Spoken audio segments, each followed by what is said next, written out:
जय हिंद दोस्तों, स्वागत है आपका वापस कोर्स में। टेक्निकल एनालिसिस के चैप्टर 4 मॉड्यूल 2 जो है वार्सिटी का, उस पर हम आ गए हैं और अब हम डीप जाएंगे कैंडल स्टिक पैटर्न जो हमने देखे थे। जापानीज कैंडल स्टिक पैटर्न कैसे होते हैं, कैसे उनकी बॉडी होती है, विक शैडो जो बोलते हैं वो कैसा होता है। अब इस चैप्टर में हम डिटेल में देखेंगे एक एक पैटर्न को। कैसे देखेंगे वो आगे चल के देखते हैं।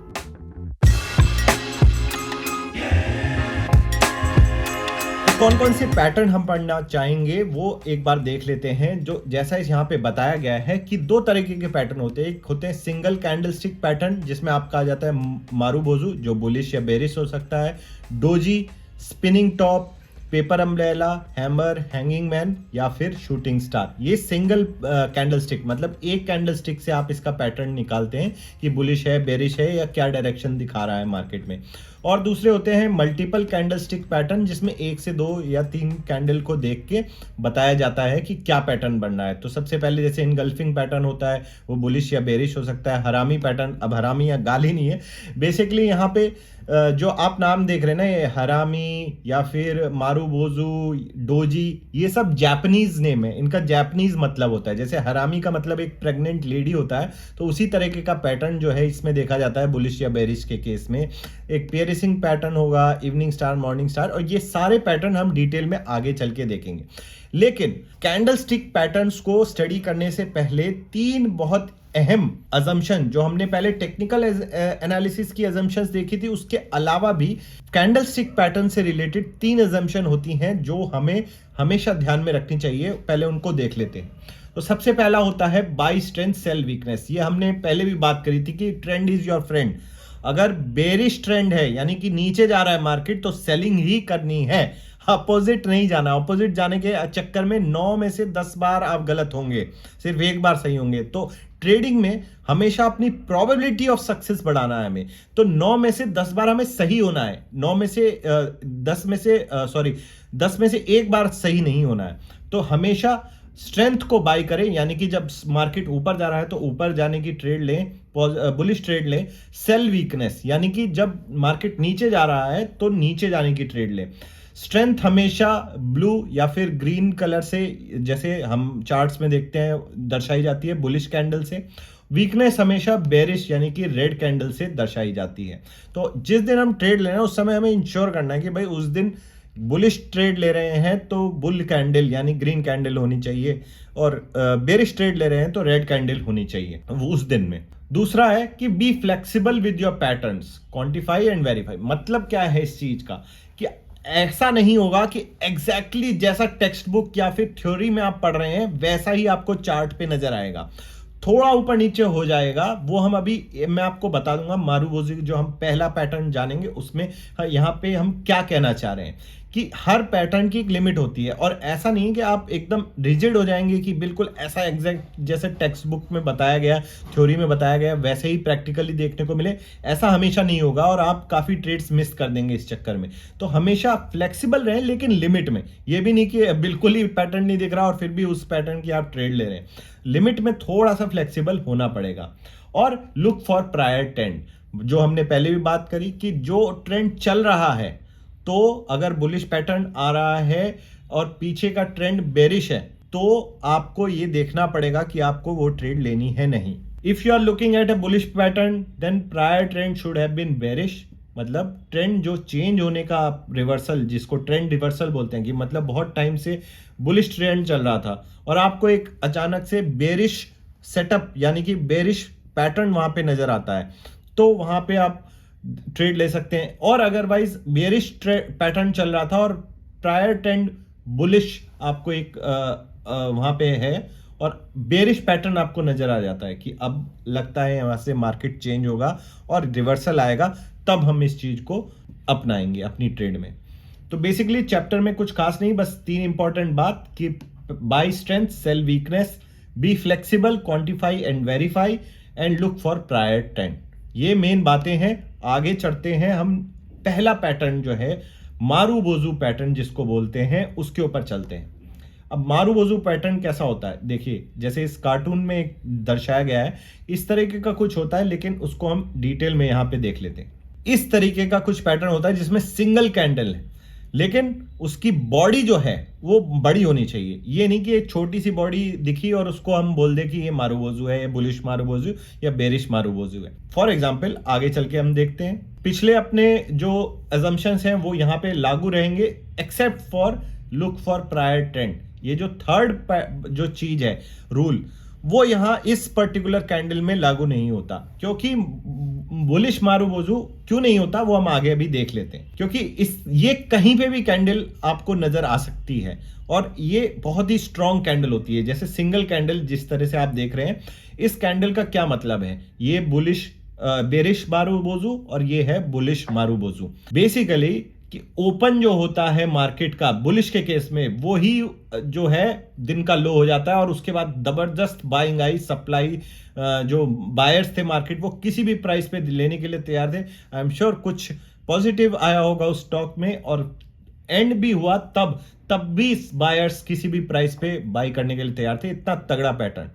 सिमिलरली बेरिश के केस में ओपन जो होता है वो ही जो है उस दिन का हाई हो जाता है और उसके बाद बेचते गए लोग, सप्लाई तड़ातड़ आती रही और लास्ट तक भी ये मार्केट में इस स्टॉक में रिवर्सल नहीं आया। डिटेल में देखें तो ओपन जो है बुलिश मारुबोजू के केस में open is equal to low and high is equal to close.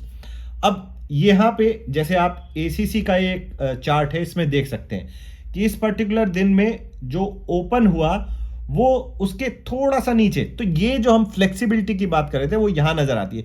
हल्का सा शैडो या विक जो है आप नीचे देख सकते हैं, लेकिन अब उसका मतलब ये नहीं कि ये पैटर्न उसकी वजह से इनवैलिडेट हो जाएगा। जरूरी नहीं है कि ओपन क्लोज, हल्का फुल्का जो लिमिट में हम बात कर रहे थे वो ऊपर नीचे हो सकता है। ये हो जाता है बुलिश मारुबोजू पैटर्न। अब ये हमारे पैटर्न का रीजन क्या है कि भाई मार्केट खुला और लोगों ने धड़ाधड़ बाइंग शुरू कर दी और बाइंग करते करते प्राइस जो है हाई पे पहुंचा और उसी पे क्लोज हुआ। तो ये आपका एक बुलिश पैटर्न हो जाता है और आगे चल के आप देख सकते हैं जैसे बुलिशनेस पूरे स्टॉक में देखने को मिली। और एक चीज यहां पे जो थर्ड रूल था कि पिछला ट्रेंड देखना चाहिए, वो यहां पे वैलिड नहीं होता। साइडवेज ट्रेंड था, चाहे पीछे बुलिश होता है या बेरिश ट्रेंड होता, उससे फर्क नहीं पड़ता। जो बुलिश ये मारुबोजू जहां पे भी होता है उसमें हम पिछला ट्रेंड ना देख के आगे का देखते हैं बस। तो यहां पे हम इसको जो है अपना बाई की ट्रेड ले सकते थे। तो अगर ऐसा पैटर्न नजर आता है तो हम बुलिश ट्रेड ले सकते हैं, क्योंकि यहाँ पे ग्रीन कैंडल या ब्लू कैंडल यहाँ पे जैसे दर्शाई जा रही है वो देखने को मिल रही है। लेकिन ट्रेड भी दो तरीके के लोग होते हैं जो आपकी रिस्क एबिलिटी पे डिपेंड करता है। तो एक होता है रिस्क टेकर। रिस्क टेकर क्या करेगा, वो उसी दिन जिस दिन मारुबोजू पैटर्न बन रहा है उस दिन 3-3:30 बजे मार्केट बंद होती है, वो 3:20 पे ही देख लेगा कि अब मुझे लगता है ये पैटर्न कंफर्म हो गया। अब यहां 3:20 यानी कि मार्केट जब बिल्कुल बंद होने वाला है, मोस्ट प्रोबेबली मतलब 99% केसेस में कोई रिवर्सल देखने को नहीं मिलेगा लास्ट 5-10 मिनट्स में। तो वो 3:20 पे ही पैटर्न कंफर्म ऑलमोस्ट हो गया है जब 99%, तभी ट्रेड ले लेगा, अगले दिन का वेट नहीं करेगा। रिस्क एवर्स जो ट्रेडर हैं वो क्या करते हैं, वो करते हैं अगले दिन का वेट, यानी कि पैटर्न कंफर्म होने का वेट करते हैं। मतलब कि जैसे उस दिन ट्रेड ना लेके, आप पिछले एग्जांपल में ही हम यहां पे देखें तो जो रिस्क एवर्स जो रिस्क टेकर है वो उसी दिन यहां जब होगा 1030 के आसपास, 1020-30 के आसपास मार्केट जब होगा तभी ले लेगा कि बुलिश ट्रेड ले ली। लेकिन जो रिस्क एवर्स ट्रेडर होगा, जो मैं रिकमेंड करता हूं आप स्टार्टिंग में रिस्क एवर्स ही रहें, जितना रिस्क एवर्स रहेंगे उतना आपका कैपिटल प्रोटेक्ट रहेगा।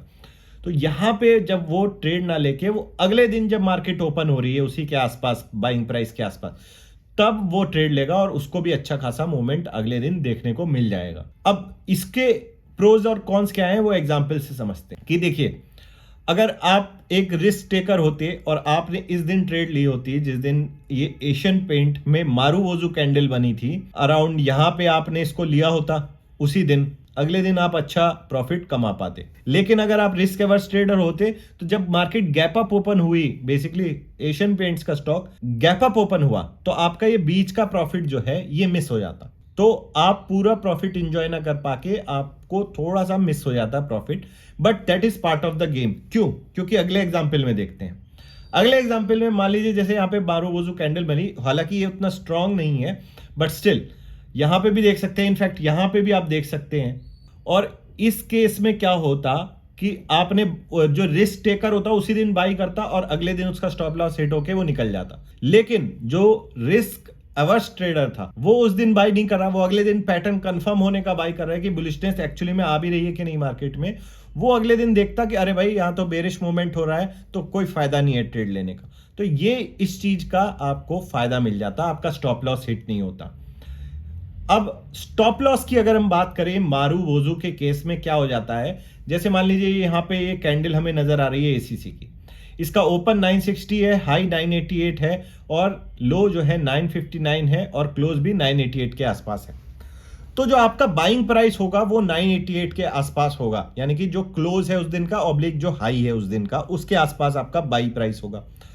स्टॉप लॉस जो है उस दिन का, यानी कि उस मारुबोजू कैंडल का जो लो है या फिर क्लोज भी उस दिन का, सॉरी जो ओपन रहता है मोस्ट ऑफ द केसेस में 960 के आसपास, लो ओपन 960 था, लो 959.85, यानी कि 960 आपका यहां पे स्टॉप लॉस हो जाता। तो ये कैंडल में आपको एंट्री पता चल गई कि जितना हाई है उस दिन का, पर्टिकुलर डे जिस दिन कैंडल बन रही है उस दिन का हाई आपका वो जो एंट्री हो जाएगी। स्टॉप लॉस आपको पता चल गया उस कैंडल का लो उस दिन, और आप अगले दिन ट्रेड ले सकते हैं या उसी दिन ट्रेड ले सकते हैं। अब यहां पे एक ध्यान देने वाली बात यह है कि हमने स्टॉप लॉस एंट्री की बात कर ली, लेकिन तीसरा इंपॉर्टेंट बात यहां पे मिस हो गई, वो है टारगेट। और टारगेट कितना है, मतलब आप एक्चुअली में उससे कितना कमा सकते हैं, आपको एग्जिट कब लेनी है, उसके बारे में इस कैंडल से हमें ज्यादा कुछ खास पता नहीं चलता। और कैसे इसमें एग्जिट ले सकते हैं वो आगे आने वाले चैप्टर्स में देखेंगे। सिमिलरली बेरिश मारुबोजू की बात करें उसमें क्या होगा, ओपन जो है उसका हाई होगा और क्लोज जो है उसका लो होगा। जैसे इस एग्जांपल पे आप देख सकते हैं कि यहां पे ओपन हुआ और फिर क्लोज जो है बिल्कुल तड़ातड़ सेलिंग आई मार्केट में इस पर्टिकुलर स्टॉक में, और वहां से फिर वो गिरने लग गया और नेक्स्ट डे आप देख सकते हैं ये पैटर्न कंटिन्यू रहा। अब इस केस में सेम वही बात कि रिस्क टेकर जो होता वो उसी दिन ट्रेड ले लेता और जो रिस्क एवर्स ट्रेडर होता वो नेक्स्ट डे ट्रेड लेता कंफर्म होने के बाद। सेम आप यहां पे भी सिप्ला के पैटर्न में देख सकते हैं कि यहां पे आपने लिया होता और आगे कंटिन्यू आपको रखना होता। लेकिन यहां पे आपको ये चीज देखनी है, दो चीजें, या तो आपका टारगेट हिट हो तब आप उससे एग्जिट लें, या फिर आपका स्टॉप लॉस हिट हो। क्योंकि अगर आप यहां पे मान लीजिए आपने एंट्री ली होती है और अगले दिन एग्जिट कर ले होते, आप इतना अच्छा आगे का मूव मिस कर गए होते। तो हमेशा स्टॉप लॉस नहीं हिट हो रहा है तो या तो टारगेट हिट होना चाहिए या स्टॉप लॉस हिट होना चाहिए, दोनों में से एक होगा तभी आप एग्जिट करेंगे, नहीं तो नहीं करेंगे। हमेशा इस चीज को अगर आप फॉलो करते हैं, चाहे आप रिस्क एवर्स ट्रेडर हो या रिस्क टेकर हो, आपको अच्छी एंट्री मिल जाएगी और अच्छा एग्जिट मिल जाएगा। सिमिलरली एक चीज और इस पर्टिकुलर पैटर्न में ध्यान देने वाली है कि कोई कोई ट्रेड ऐसी आपको दिखाई देगी चार्ट पे जिसमें या तो बहुत कम उसकी लेंथ होगी कैंडल की या बहुत ज्यादा होगी। मान लीजिए जैसे 1% से कम की रेंज, 1% से कम का मूवमेंट हुआ लेकिन काफी अच्छी एक कैंडल आपको नजर आ रही है मारुबोजू की, या फिर उस सेम डे में ही 10% की रेंज के अबव ट्रेडिंग हो गई, मतलब बहुत ही बड़ी बॉडी बन गई। दोनों ही केस में आपको ये अवॉइड करना है क्योंकि एक्सट्रीम एक्टिविटी हुई है।